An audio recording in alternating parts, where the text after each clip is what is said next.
Councilman Baker? Get a motion to approve the agenda. I would like to move that we remove item D from our agenda tonight. Item D. I'll support that. Can I get a roll call? Councilmember Curley? Yes? Councilmember DeMonico? Yes.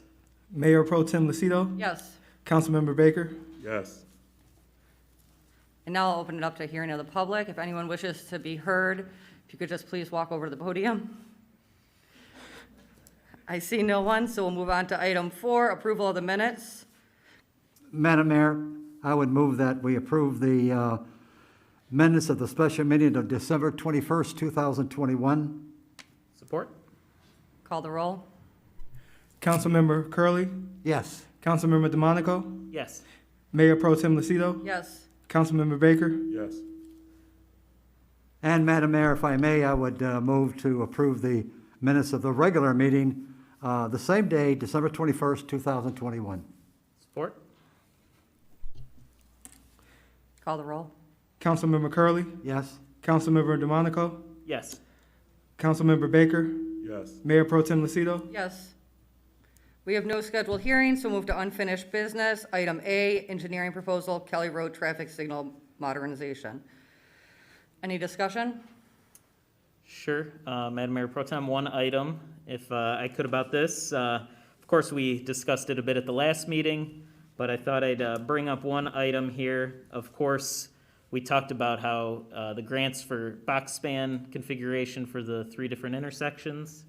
I wanted to propose that for one of the 3 intersections at 9 Mile and Kelly, we do the mast arms instead. Of course, we'd have to foot the additional cost, but with how much nicer they look, and I think it would bring a lot to 9 Mile, especially since we're reconstructing the whole road over the next 3 years. I thought that would be worth the investment. It's of course an investment for at least 40 years, at least, because 9 Mile has not been reconstructed for at least that long, probably even a bit longer than that. So that would be my one proposal, if anyone is willing to go along with it. I have one quick question for Mr. Kern.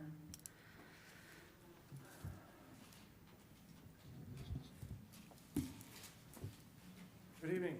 Good evening. Would we still qualify for the grant if we just changed the one and paid for it out of pocket for the rest of the You would. lights? Yes, you could. Okay. Yes, you would still qualify for the grant full. And what would be the approximate cost, do you think, for one? At one, the additional cost would be around $140,000 to $180,000 is what we were estimating per intersection if you were to Okay. upgrade, yes.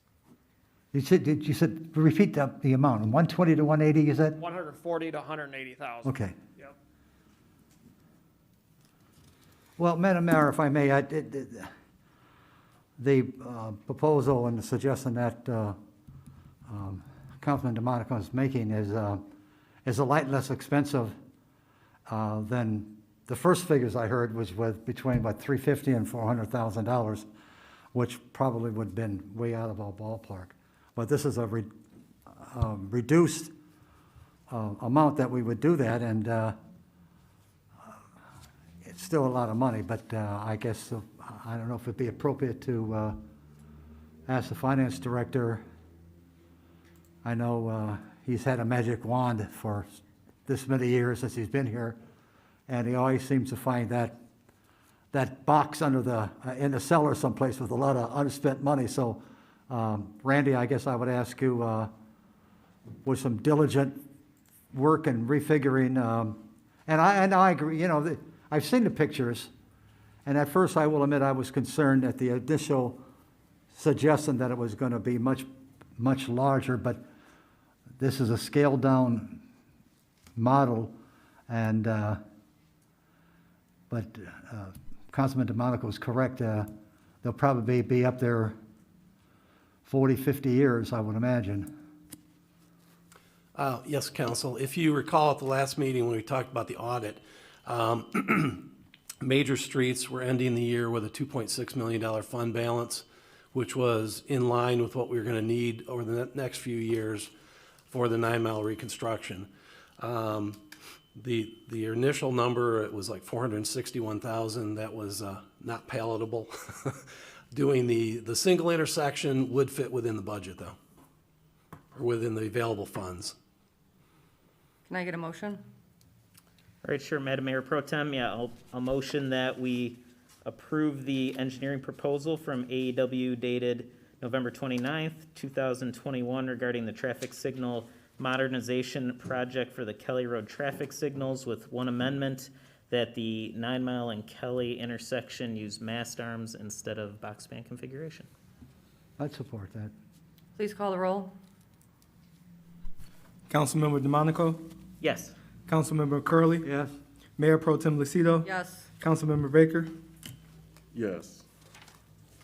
Move on to item B, discussion on executive search. Anyone would like to start? Sure. Okay. Sure, Madam Mayor Pro Tem, sure, I'll start. And I don't know if everybody wanted to talk for a minute on this, but after looking at the executive search service brochures or RFPs from each of the companies, I think to me, the best pick would be to go with Amy Sell. Personally, they have, a focus on public management searches, at least one of them for sure. It seemed if they weren't even sure that it was a search for a city. It sounded like it was corporate. They didn't even use government terms in one of them. A couple of them spelled Eastpointe wrong, if anyone noticed that. So, not a good start. And they've done a lot of local ones. I talked to one person in another city who highly recommended them. And it just seems like out of the 5 would be the best option, I believe. So I guess I can either make a motion or we can continue discussing before that. Anyone else have anything they'd like to discuss? I do have some questions. I guess for administration, I would ask, out of the 5 people that submitted a bid or a proposal, does anyone from administration have any experience with any of these companies that applied?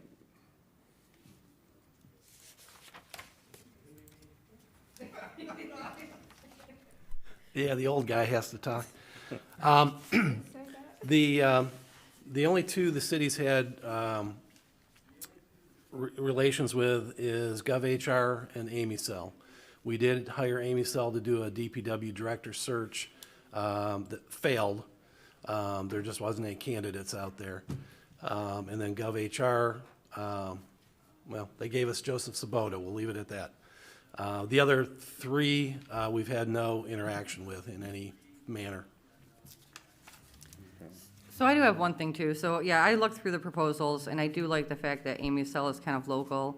And I also did get a reference from someone in another community who had used Amy Sell and was happy with their services. And they've had a successful city manager in their city for a few years now because of that. So I'm ready for a motion. Well, I'm sorry. Go ahead. Sorry. Sorry.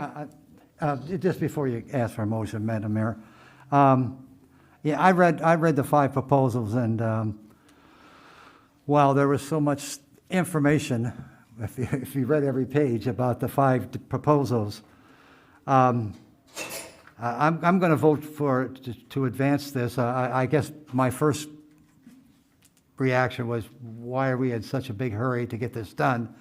But even with the upcoming recommendation, they'll even take about 4 months to complete their survey. And I did call, and I'm not going to tell you the name of the person, but I did call St. Clair Shores.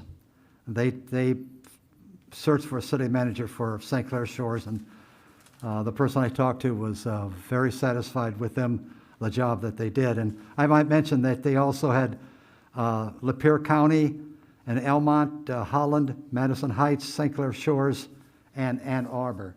So they know what was it on New Music Man? You got to know the territory. Mm-hmm. So I think they probably know the territory. And how do I say this? our city manager that we have now will be eligible sometime in February. I don't know the date. It's not important. So my bottom line is any person that's a city manager can apply for that job. And so I would visualize that happening. So I'm satisfied with them, particularly if you read the cities where they were at, and the conversation I had with one of the council members convinced me that they know the territory. And the others, well, they had a lot of verbiage in there about how good they want to sound. You know, some of them are all the way to, practically all of them were in Canada. Now, I don't have anything against Canada, so don't call me tomorrow, because I won't.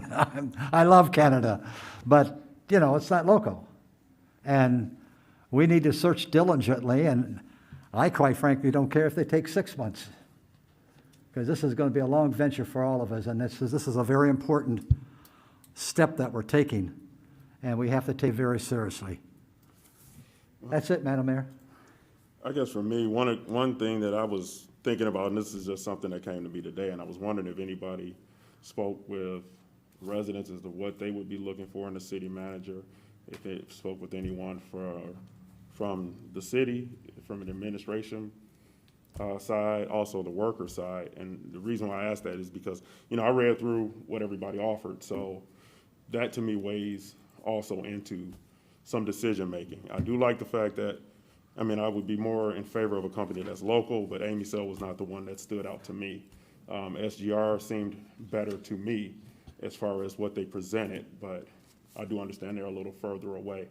So I was just wondering if anybody spoke with anybody to see, with, you know, from the city, administration, employees, residents, to see if there's anything that they're looking for as far as a city manager goes. Well, in the past, when we've hired a company to search for the city manager, they usually do speak, once the company comes in, they speak with administration. And I know a couple of them have had like public forums for even residents to come out and discuss what, you know, their priorities are, so they can put that into what they're searching for when it comes to a city manager. Yeah, and I guess I asked more so because just kind of getting that before that happens, as far as picking a company as to who does this search. So that's really the nature of my question. Yeah, and I've spoken with some of, you know, people from administration. Personally, I have, you know, before this meeting about the different companies, but I don't know if anyone else, you know, anyone else has. Okay. I guess I'm just trying to proceed with caution, that's all. I looked at our history of how many people actually sat in the city manager's chair in a very short period of time, and it's been a lot. So that's kind of my concern. I mean, this is the first time I've been involved in a city manager search, but there's 9 names, if you count one person twice, that sat in that seat. So that's what my concern is. So, but I don't want to prolong it, you know. I just thought I would ask just so I can be thoroughly informed as to what's what. Yeah, I'm happy to comment. Okay. Sure.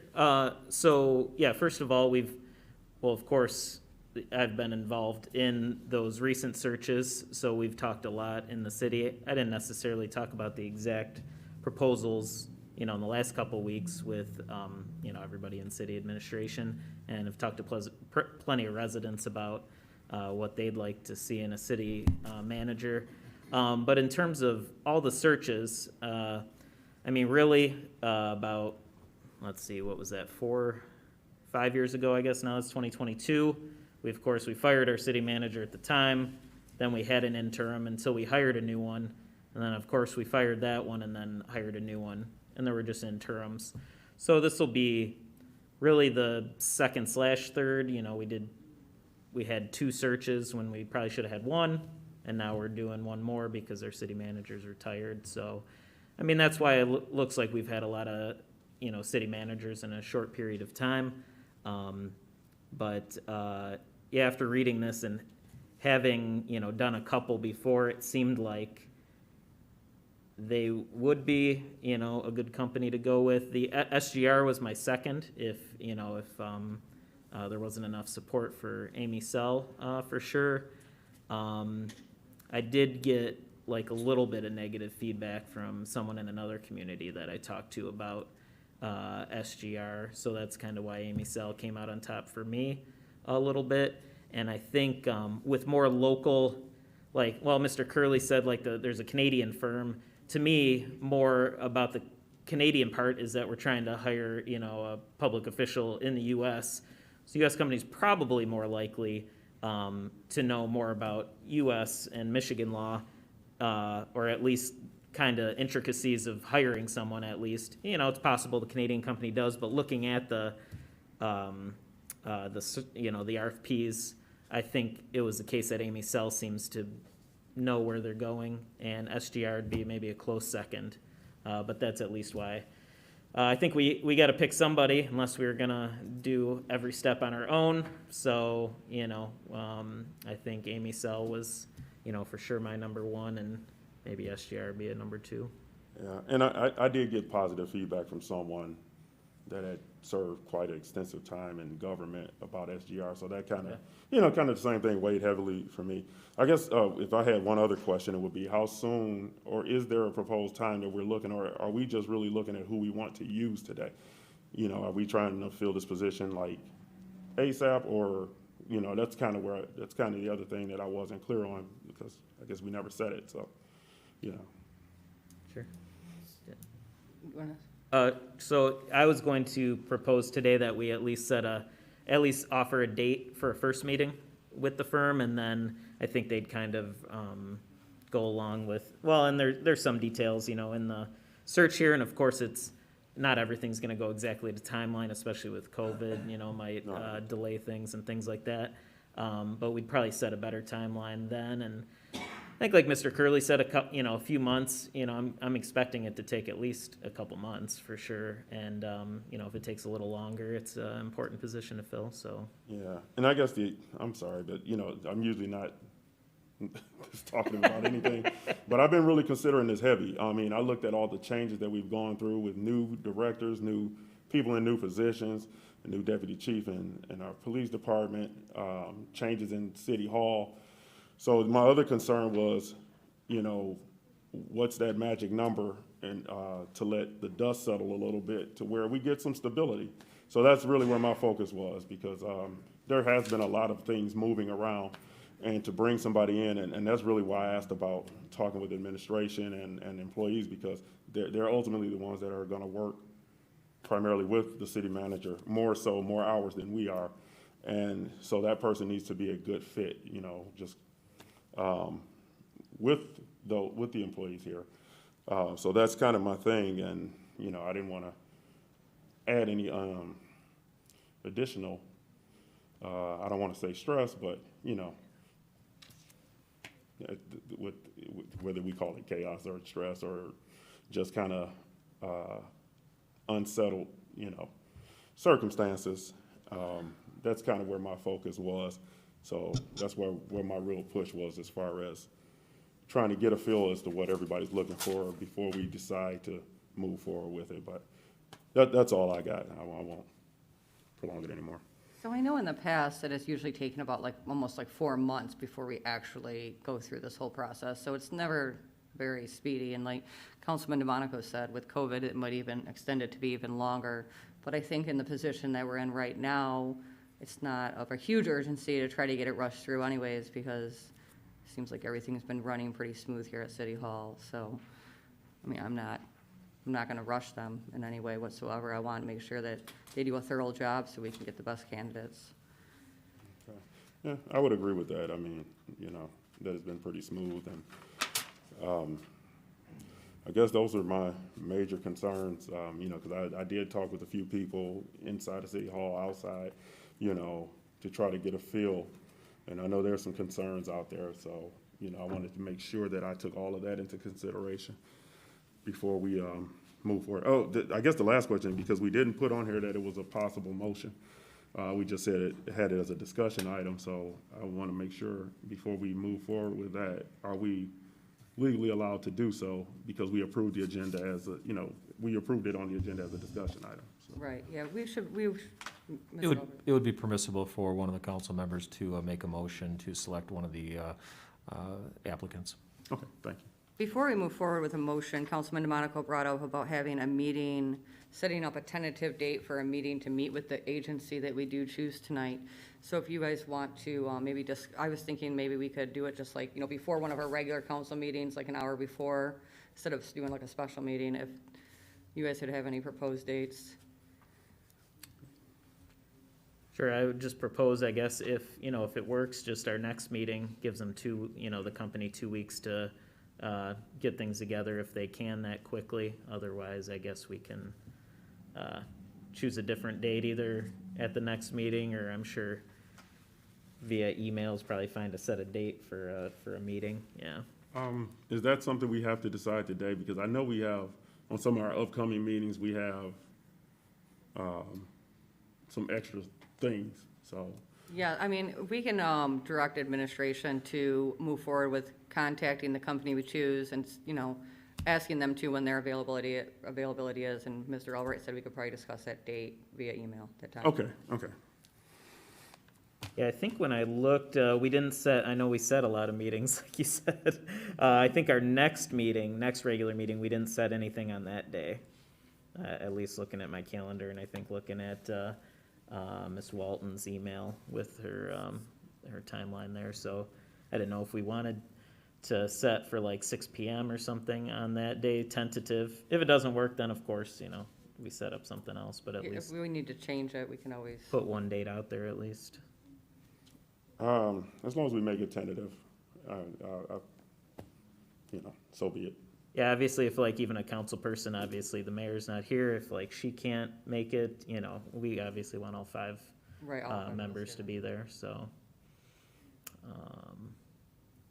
Okay, Does someone want to make a motion? sure, Madam Mayor Pro Tem, I will make a motion then that we hire Amy Sell for executive search services and select their regular plan, that's for $18,500 in their RFP, and set a tentative date of Tuesday, January 18th at 6 p.m. for an initial meeting to discuss marketing materials and other things like that. If we need to set a different date, we can of course do that. I'll support that. Please. Do you want call me to the roll. repeat that? Or? No. Yeah. I'll support that whole sentence. Please call the roll. Councilmember DeMonico, Yes. Councilmember Curley, Yes? Councilmember Baker, No. Mayor Pro Tem Lucido, Yes. Moving on to item 7, reports from administration. If we can start with the city manager, interim Mariah Walton. All right, good evening. Is this too loud? No, you're good. All right. Well, first I want to thank everyone that really helped get Chambers back up and running. We kind of dusted everything off after 2 years now. Rich and I spoke prior to the meeting, so Otis and Rachel really helped with IT and running the system multiple times, getting the cable ready. HR, Mike has helped with getting all the masks, sanitizer, setting the room up, as well as Karen. So it's definitely a team effort, and their work is definitely appreciated. As an update, just in the 4th day in January, we do have 124 positive COVID cases in Eastpointe. Last month, we had close to 1,300 just in Eastpointe. So the numbers are rising, especially just for 4 days in the community. An update on the OSHA vaccine requirements. We did get notification from our labor attorney that there is a Supreme Court or arguments at the Supreme Court this Friday regarding the OSHA vaccine, so we will have more updates on that. With the changes, we're staying in touch. Mike and I are working to prepare if anything changes, so we'll be prepared if there is a requirement to do testing. We have reached out to the school board regarding the tentative meeting that was scheduled. We haven't heard any feedback, but they did have a special meeting tonight, so I'm hoping to hear back sometime this week. Planning Commission also meets on Thursday, so we're hoping to hear back. That is on their agenda, so we should hear back from them as well. And to get approval for the special meeting that was scheduled for that.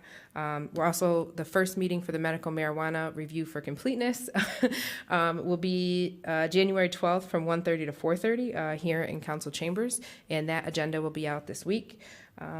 And that's it. I can take any questions, Councilor or Mayor Pro Tem. Anyone have any questions for the city manager? All right, then we'll move on to B, Finance Director Report. Mr. Blum? Yes, Mayor Pro Tem and Council.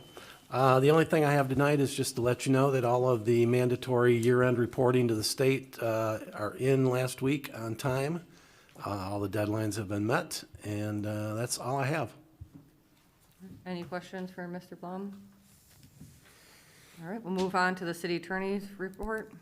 Thank you, Mayor Pro Tem Lucido, members of council. I only had one item this evening. At the last council meeting, the city council agreed to participate in the federal opioid settlement.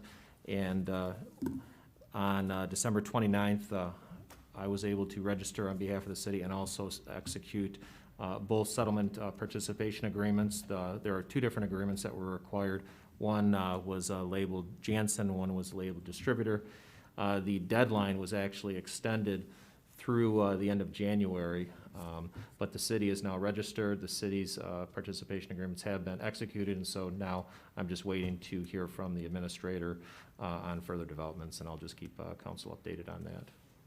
And council's in receipt of our monthly status report. I'm happy to answer any questions. All right, thank you. Anyone have any questions for our city attorney? All right, then we'll move on to new business. Item A, discussion on the 9 Mile reconstruction project. And if Councilman DeMonico would like to start out, because he's the one that added it to the agenda. Sure, thanks, Madam Mayor Pro Tem. So, yeah, a while back, we have, well, at many meetings, I should say, we've talked about the 9 Mile reconstruction. And I just had asked at the time, or we had asked at the time, that once the plans were ready, that AEW give us a quick little run through, and if we have any questions at the time or anything like that, we could ask. Of course, as we discussed earlier, this is a huge project in the city, doing 9 Mile, our major road that Eastpointe's in control of. Reconstructing it across the entire city, it doesn't happen often. So I think just, if anyone's got questions on council, let's ask them now for sure. Obviously, some of the diagrams, you might have some questions, but maybe not for the council meeting. No, there's 300 different things in one drawing. But, yeah, that was really it. So I think, I'm assuming Mr. Kern jumped up to the podium and wanted to do a presentation. Yeah, just to give a brief presentation, I guess, yeah, like I mentioned, the plans are pretty busy, so there's a lot to see, and might not be the easiest to read, but I can point out certain things if need be. But just to give an overview on the project, we're getting ready to start this project here. It's going to involve 3 phases, basically. First is Consumers Energy coming in to replace their high-pressure, medium-pressure gas mains that currently exist on 9 Mile. They're underneath the road currently, and they're looking to move those into the green belt areas along the corridor. They're expected to start that work here sometime this month. We're waiting on revised plans from them to approve. Once those are approved, they'll start working on that project. Second phase will be the replacement of the 12-inch water main that's again underneath the road currently on the south side of 9 Mile. We'd be moving that into the green belt area as well. That work will start probably in March. We're looking to put that out to bid here later this week. And then that would probably be completed in May, would be our guess. And then as soon as the water main work is done, we'd move into the road reconstruction phase. The road reconstruction phase, if you recall, we're getting federal aid assistance for that. 81.85% of the construction cost is being paid for federal aid assistance, so we have to go through the process of the local agency program with the Michigan Department of Transportation in order to get the plans approved. So we're looking to get the final plans sent to MDOT this month to get that final approval so we can go out to bid. The road reconstruction phase, it's basically going to be a remove and replacing kind for the most part. It's still going to be a 5-lane road, 11-foot wide lanes. The outside lanes, if you look at the cross-section sheets, the outside lanes show that it's 12.5 feet wide. That accounts for the 1.5 feet for the curb and gutter as well. So it's basically going to look the same as, for the most part, as we replace it. As you're aware, McKenna and Associates recently did a corridor study of 9 Mile and looked at some features, some additional features that could be included into the project. We did include some of those features, one being a median island from Grove Street to the east, roughly 400 feet, where there's only 2 driveways on the north side for the church. We felt that this area would be appropriate for a median island. It wouldn't be affecting the businesses. The other item is to enhance the crosswalks. Instead of just placing the typical 2 6-inch wide lines going across the road, we're looking at putting continental crosswalks out there so it's more visible. There were some other items that were brought up in that corridor plan, such as doing some streetscape improvements in that. Those items are not eligible through the federal aid program, but that is something the city could look at a future date to add in whether any brick paver areas, trees, benches, whatever you might want in there. There's the possibility of obtaining grants for that work too, through transportation alternative plan grants as well. It's something the city may want to look at in the future if you want to move forward with that. In addition to the road replacement, we're going to be removing and replacing all the sidewalk ramps, making them ADA compliant. We're going to have all new signage, all new striping, all new storm drainage. You're going to have pretty much everything new. 40-plus year design life on the project. We'd be looking to complete the project probably at the end of November. And then obviously this is the first phase of many. So next year, we're already in the design phase of the next phase from Gratiot to David. And then the following year, we're hopeful that we'll get federal aid assistance as well for the third phase from David to Kelly Road in 2024. So also as part of the project, we're looking at streetlight improvements as well. We've been working with DT Energy and getting more decorative street lighting along 9 Mile Road. And then we've also been working with the DDA. We need to have further discussion with the DDA as far as doing some improvements and potentially some additional lighting within the DDA district as well. So if there's any specific questions that council has, I'll be able to answer those. I do have one quick question. Sure. So you mentioned putting a median island in, I'm assuming where the high school crosses. Correct. Is there any, I know we've had issues with the median island in front of the police department with people running into it. So I guess my question for you is is it gonna be designed differently so people can see it more visibly? It is. It would be more visible. I think the one by the police station is very small. It's kind of a unique situation. It's not necessarily an ideal location. I think when we do that phase of 9 Mile, we would be looking to remove that island in particular. And there's been a lot of issues at that island. We've had a lot of cars go over that island. It seems to be a common occurrence. With this being a much larger island, we would be placing stamped concrete. It would be colored. It would definitely be more visible. Okay. Does anyone else have any questions? Not for me. Well, that median, I guess if I could add on to that, do we know, because to me, if someone's hitting a median, they're hitting that instead of the oncoming car on the other side, right? I don't know why people are hitting this. It seems like it could be actually better to keep it there. Is it people trying to turn left and they're just hitting the median? Do we have any idea why people Well, and I hit don't that know median? if DPW or police might have a better idea on that. That's been installed there for a little while, but is they don't see the median, so they're gonna be making a left-hand turn yeah. and just run over the median, or they make that turn off the side street into the center lane and then start proceeding in the center lane because traffic isn't clear. Yeah. They don't see the median. Yeah. hit the median. Yeah. Yeah, as I know just firsthand that median has not been there for a while. So people that have lived here for, let's say, 15, 20 years are not used to that median being there. So people driving, turning on Virginia right there, or it's probably just a thing that, they're kind of going into autopilot because it wasn't there X amount of years ago. So that's probably a contributing factor. Yeah, and you don't have the number of turning movements down at Grove as you do at Virginia either. Sure. So during this construction, I don't know, can we remove that legally? I mean, I don't know, I've asked that question before. I'm talking about the obstruction in front of the police department. Oh, we've seen people, how many people have run into, in fact, it got so bad, our council person can't even turn left anymore off of his street.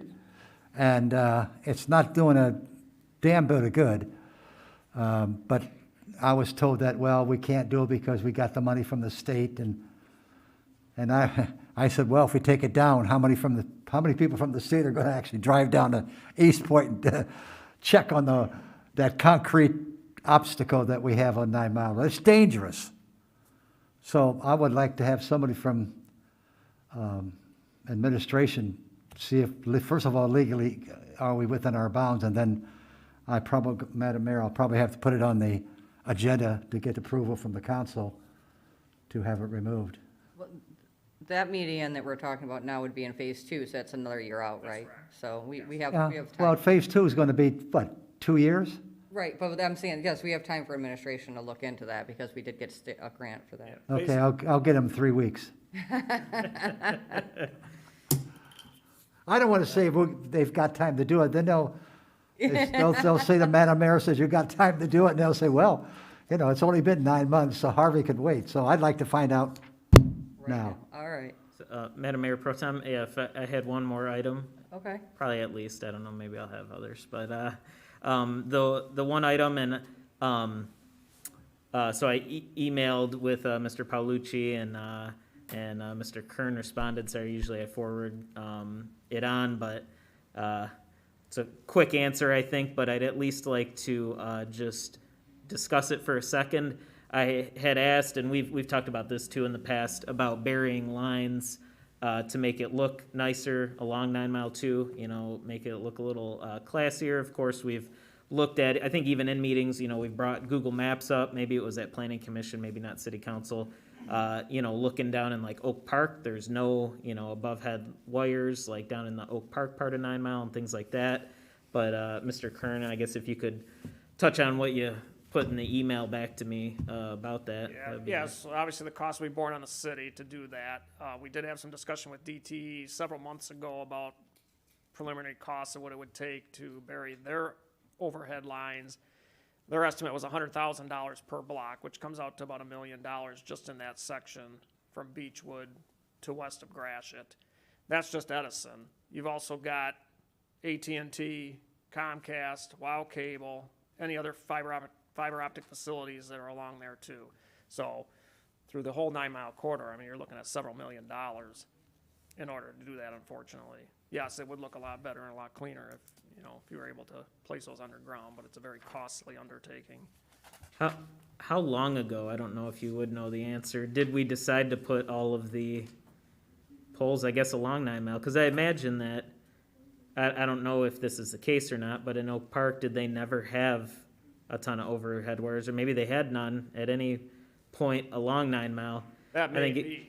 That may be that they never did, and all of their overhead lines could have been in the easements or alleys in the rear Yeah, it's just of the unfortunate. commercial properties. That's possible. It's unfortunate, like, I mean, that must have been many, many decades ago decision that, you know, we made here in the city, and then, you know, we can't really, probably doesn't sound like there's a good solution to it. And so we have to pay all of the utilities too. They can't be like required to do anything about the lines. That's then. correct. Okay. Are they required to take any down if they're done? I'm imagining like phone lines and things like that, right? You know, home phones are eventually going to be obsolete, I believe. I think they're not yet. But I don't know how many of the lines that is. But just to keep it like neat, because, you know, if we keep adding, obviously there's new internet lines that are fiber optic and you know, if we don't take down the old ones, you know, we could have double or triple the amount of wires we have now, I guess, at some point in time. Right. Are they required to take unused? That I ones don't down? have an answer on that, if they're required to take any unused down. Okay. I guess, well, if someone, or I guess let's try to find the answer to that. That'd be nice to know. At least maybe we can clean it up a little bit. Anyone else have any questions? If anybody does have questions in the future on this project or in the other phases, feel free to reach out to me. Thank you for coming tonight. Thank you very much for Thanks. coming out. No problem. We'll move on to item B, the approval of MOU with Macomb Community Action. Madam Mayor, I would move that we authorize the acting city manager to sign the MOU between the Macomb Community Action, MDHHS, and the city to participate in the low-income household water assistance program. Support. Please call the roll. Well, before we call the roll, Madam Mayor, I would, Randy, Miss, you could answer this. I would imagine that the question is, how are we going to let the folks know? I would imagine information in the water bill would be the proper place, would it not? Yeah, once the contract is signed, we will get educational, promotional information from Macomb Community Action. We will be able to put it in the water bill on our website.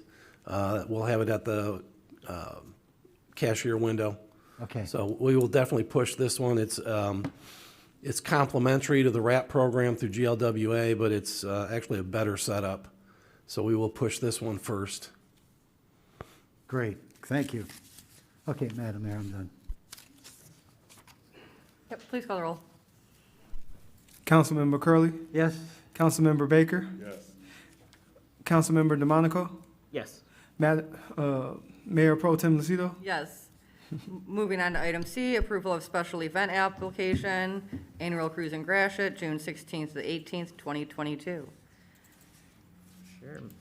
Madam Mayor Pro Tem, I'll motion we approve the special event application for the annual Cruise in Gratiot Classic Car Parade Cruise and Car Show for June 16th through 18th, 2022. And just, I think, just with the add-in that they provide the general liability insurance name in the city of Eastpointe. I support that. I'll just make one comment, Madam Mayor, before you call the vote. To let the folks know, in case they're asking, well, who pays for that? This is our 22nd annual show, and we do pay for everything. And the invoice comes to, $8,000, $9,000, $10,000, and we cover everything, including the showmobile. So I just wanted to bring that out, Madam Mayor, in case people were wondering who's paying for it, because it is rather expensive. So yeah, we'll have the check ready when the event's over. Thank you, Councilman Curley. Please call the roll. Councilmember DeMonico, Yes. Councilmember Baker, Yes. Councilmember Curley, Yes, Mayor Pro Tem Lucido, Yes. We removed item D, so moving on to item E, approval to place 8 Mile Boulevard Association job opening on social media outlets. Mayor Pro Tem Lucido, I would move that we approve the posting of the 8 Mile Boulevard Association job opening on Eastpointe's Facebook page and website. Support. Please call the roll. Councilmember Baker, Yes. Councilmember DeMonico, Yes. Councilmember Curley, yes. Mayor Pro Tem Lucido, Yes. Item F, Board of Ethics term appointments. Can I get a motion? Actually, can I Okay. make one quick? Yes. So I just asked, well, and I talked with city administration about this item because I think we had a little confusion about it. I think I can't even remember. I stated something incorrect. Oh, Ms. Tubman, I guess, according to our minutes, was expired, but actually when we made the motions, Mr. Gatson looked back at the YouTube videos. We didn't actually put dates in our actual motions, but the minutes said that we had dates. You know, I think we were trying to just assume according to the ordinance. And the ordinance does stagger the ethics board terms. So I was thinking that they didn't. So this basically just, we all agreed then to the same thing. It seemed like this made sense. So just wanted to clear that up. So yeah, I guess with that, I'll move we keep the terms of the Board of Ethics as follows. Stacy Cobbs Muniz, term to expire 6/30/2023. Cliff Wilson, 6/30/2023. Michael Jones, 6/30/2022. Gary Sassick, 6/30/2022. Lynn Tubman, 6/30/2021. Can I call, oh, okay. Can you please call the roll? Councilmember DeMonico, Yes. Councilmember Curley, Yes? Mayor Pro Tem Lucido, Yes. Councilmember Baker, Yes. Item G, discussion on COVID time. If Ms. Walton maybe wants to start out. Absolutely. So we've had feedback from different employees with kind of an inquiry in terms of COVID time, so covering time off after a positive screen for COVID.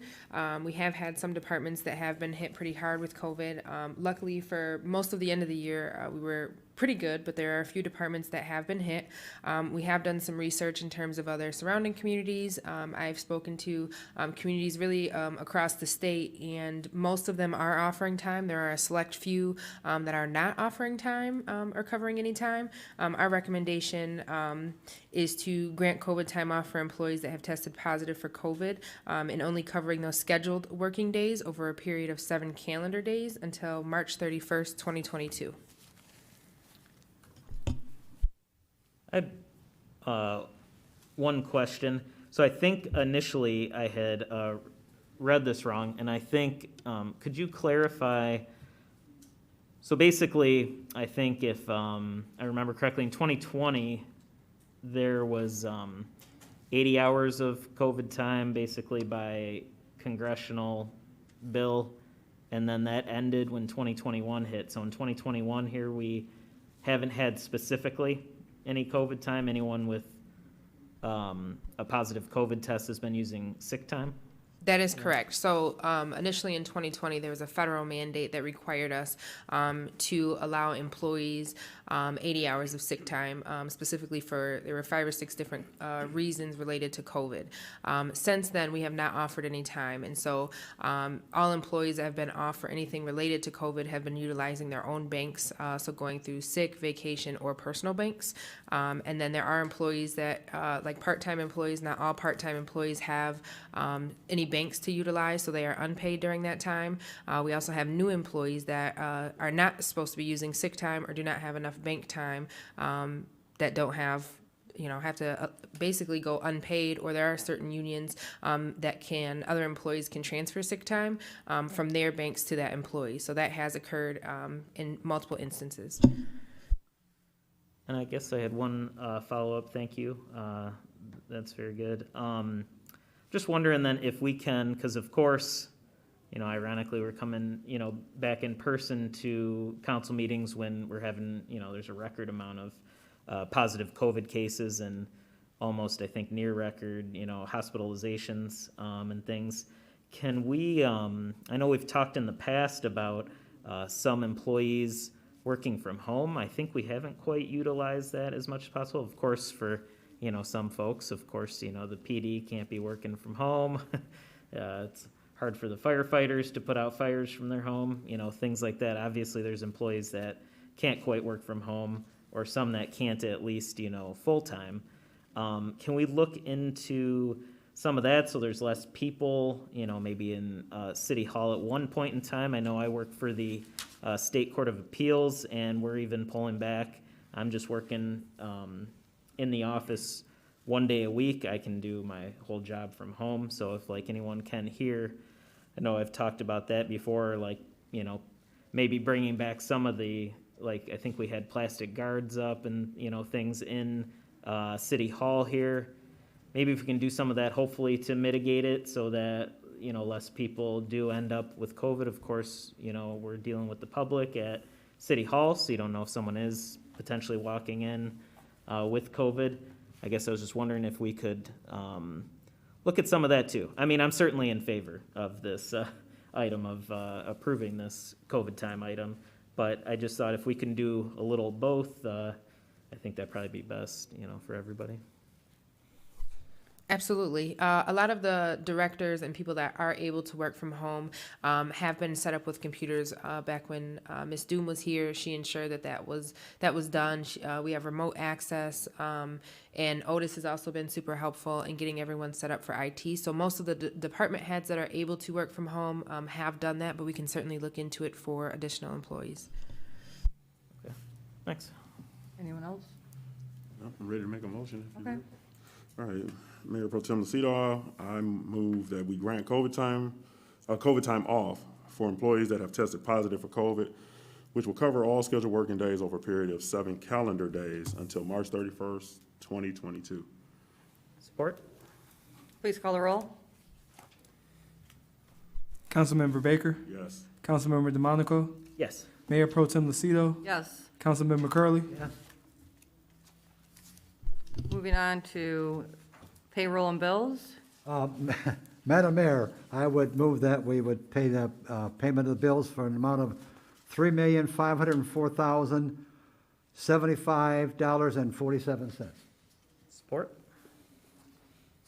Motion and support. Can you please call the roll? Councilmember Curley, Yes? Councilmember DeMonico, Yes. Councilmember Baker, Yes. Mayor Pro Tem Lucido. Yes. Moving on to the next item 10, a hearing of the public. If there's anyone who wishes to be heard, you can step up to the podium.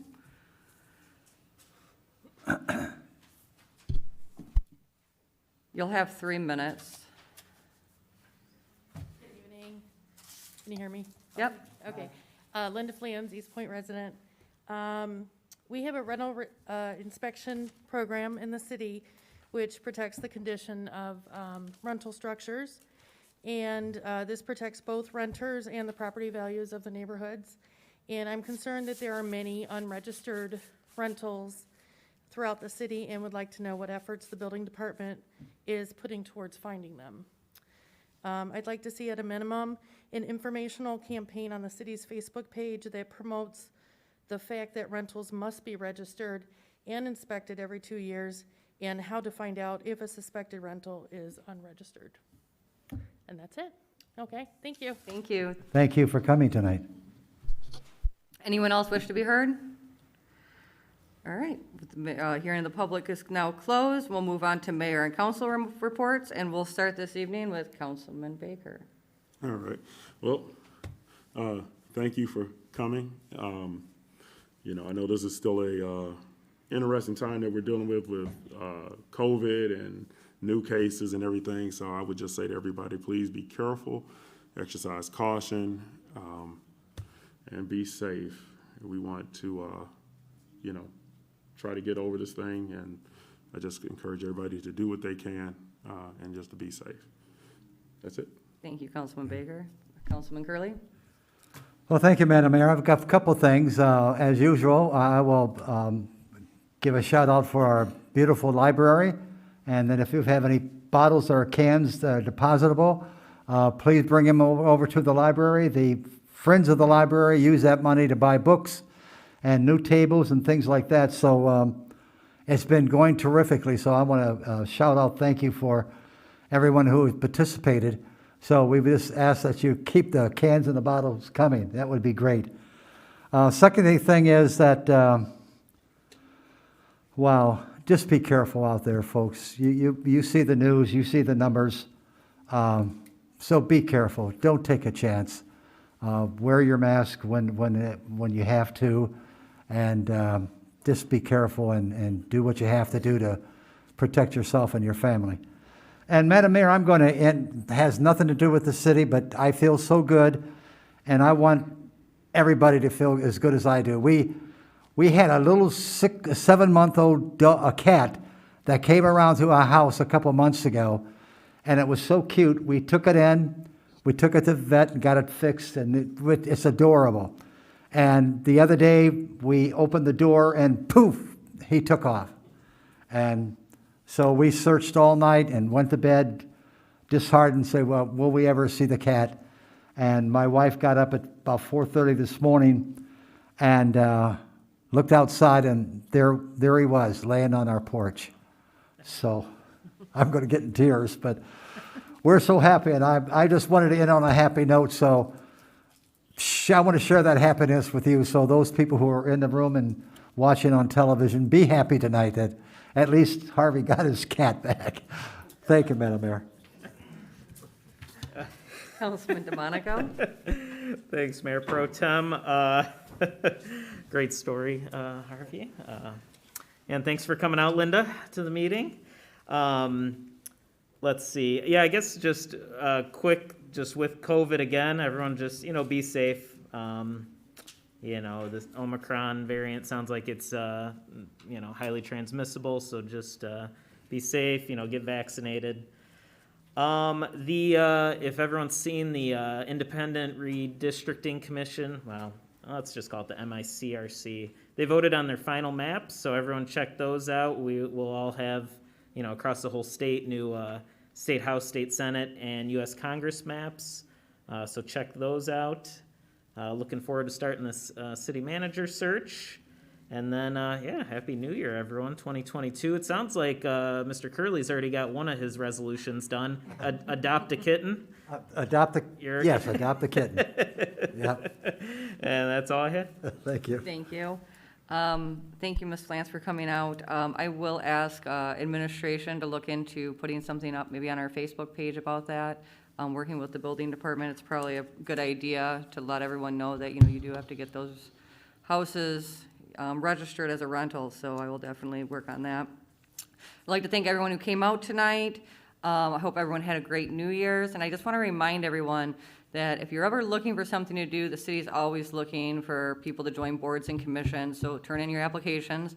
And also, there's a lot of like fraternal organizations in the city, so if you have extra time, you're willing to donate, they do a lot. They help, they work with the crews, they help do the Memorial Day Parade, things like that, and they're always looking for new people to join. There's the Lions Club, there's the Knights of Columbus, there's VFW if you're a vet, there's the Odd Fellows, there's a lot of great groups. So definitely if you ever have the spare time to do something like that, it's always appreciated because it always helps everybody else out in the community.